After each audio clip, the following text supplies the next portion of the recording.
상원 의원이 암호화폐 규제를 CFPB 등 뭐 선제적으로 나서라 하면서 규제를 최대한 좀 해가지고 산업을 확대시키는 거에 대해서 좀 도움을 줘라라고 말할 정도로 네네. 미국에 있는 이제 국회의원조차도 비트코인 혹은 가상자산에 대해서 큰 관심을 가지기 시작했다라는 뉴스입니다.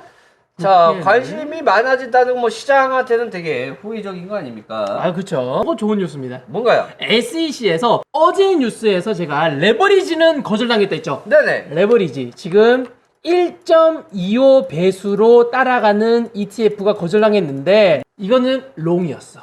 오. 상승에 대한 베팅이었어. 그런데 숏 베팅 떨어지는 거 비트코인이 떨어지면 돈 버는 숏 ETF가 있거든요. 네네. 이거 많아지면 많은 사람들이 떨어진다에 베팅하게 되거든요. 네네. 이 부분에 대한 ETF가 신청이 됐는데 거절이 안 당했었거든요. 네네. 오늘 모두 거절당했습니다. 야! 슛 거절. 숏 거절. 비트코인 파는 놈 없어야 돼. 무조건 사서 올라가야 됩니다. 그래서 이제 신청한 지 불과 하루 만에 SEC는 모든 ETF, 아까 말한 그 두 개의 ETF를 모두 거부했습니다. 멈춰! 멈춰! 선언했네요. 너무 좋습니다. 떨어지는 거 배팅하는 거 왜 내는 거야 이 인간들아. 아, 좀 하지 좀 마. 우리 먹고 살자. 슈충들은 씨 대가리 딱대.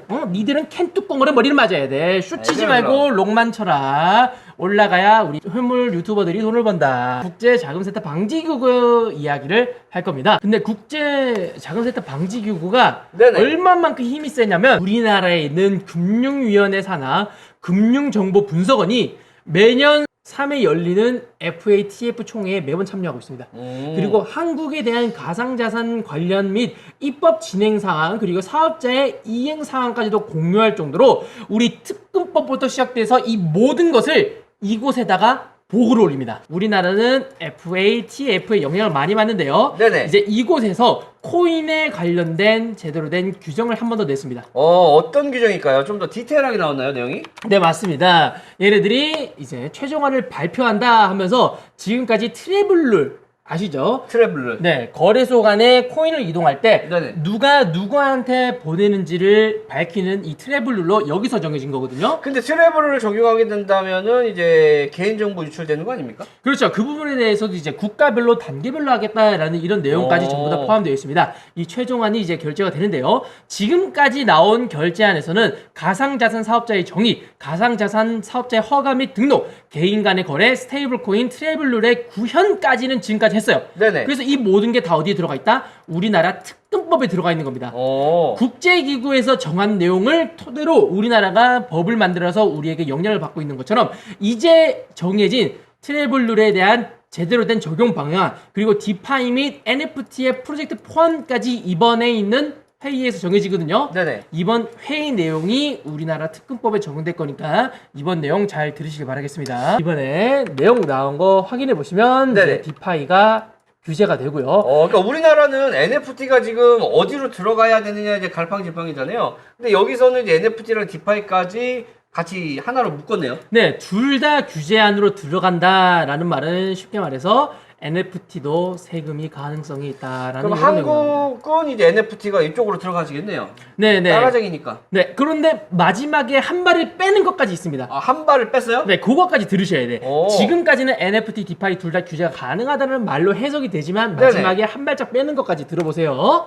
자, 보시면 얘네들이 NFT가 사실상 지불 및 투자 목적으로 사용되는 게 너무 많다. 지금 사람들이 제대로 된 미술품에 대한 거래가 아니라 네네. 투기 수요가 너무나 많다. 그건 맞디. 그래서 얘는 규제를 받아야 된다. 그것도 맞디. 네, 이런 해석을 냈고요. 그리고 이제 디파이 같은 경우에도 웬만하면 디파이는 거의 확정입니다. 맞아요. 디파이 사업자 경우에는 웬만하면 가상자산 사업자에 대한 적용을 받기 때문에 우리나라에 만약에 디파이 코인이 생긴다. 그러면 걔네들은 사업자를 받아야 되거든요. 이미 있잖아요. 네. 근데 사업자를 못 받잖아요. 네네. 그럼 상패야.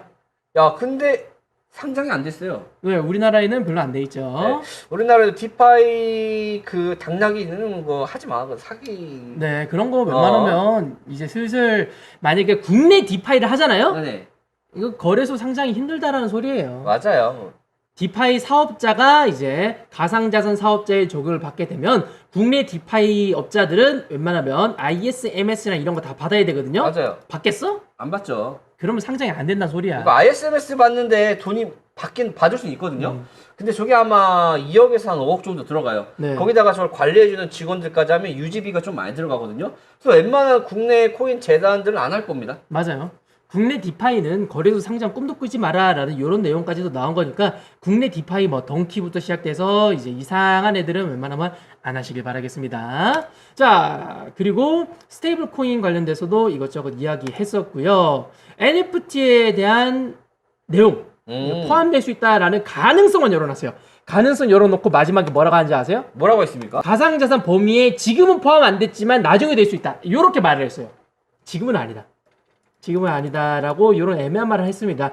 지금은 아니고 나중에 될 수 있다라고 해가지고 우리나라 기조도 똑같잖아요. 맞아요. 우리나라도 NFT에 대해서 세금 어떻게 하실 거예요? 물어보면 아직 잘 모르겠대요. 이렇게 얘기를 했죠. 네, 외국이 하는 거 보고 따라할게요. 외국 보고 따라쟁이 할게요. 라고 했는데 외국도 아직까지는 포함 안 한 거 보면 NFT는 지금까지는 이제 세금이 없는 쪽으로 갈 가능성이 높다. 자, 그러면은 사실 지금 내년부터 이제 세금을 과세하기 시작을 하면 과세를 시작하고 NFT 쪽으로 세금이 안 걷는다고 하면 사람들이 NFT 쪽으로 출금을 진행을 하겠죠, 자금을? 다 탈세하겠죠. 그러면 탈세가 조금 거시기 하지 않을까. 그리고 NFT라는 게 뭐 개인도 쉽게 접근하고 그림을 올릴 수도 있잖아요. 그래서 이제 진짜 손쉽게 탈세할 수 있는 수단으로서 자리를 잡을 가능성이 높다라고 생각을 하거든요. 네네, 맞아요. 그래서 아직 세금 준비가 되어 있지 않다라는 게 제 개인적인 생각인데, 이게 어, 세금을 안 내려면 네네. 돈을 안 벌면 되잖아요. 맞아요. 손실을 강제로 찍을 수 있단 말이에요. 맞아요. 손실을 강제로 찍을 수 있는 게 NFT를 1억에 사요. 그리고 얼마에 팔아? 10만 원에 팔아. 그럼 얼마 손해죠? 손해 뒤지긴 하죠? 이걸로 해가지고 손실 처리하는 거예요. 손실 처리하고 그냥 세금 날리던가 아니면 NFT로 돈 버는 척 해가지고 뒷돈 돌려가지고 환급하고 이런 형식이 많으니까 아마 구멍이 많아서 조금 문제다라고 생각하시면 됩니다. 맞아요. 아직 세금 걷기에는 준비가 너무 안 됐습니다. 네, 그래서 현재 NFT는 과세 대상이 아니다. 가상자산 여부에 대해서 검토 중이라라고 나온 이유는 국제기구에서도 아직까지 정해지지 않아서 그렇다. 이제 그리고 디파이는 원천 기수하는 이유는 국제기구에서도 어차피 낸다라고 해가지고 얘네들도 낸다라고 생각하시면 되겠습니다.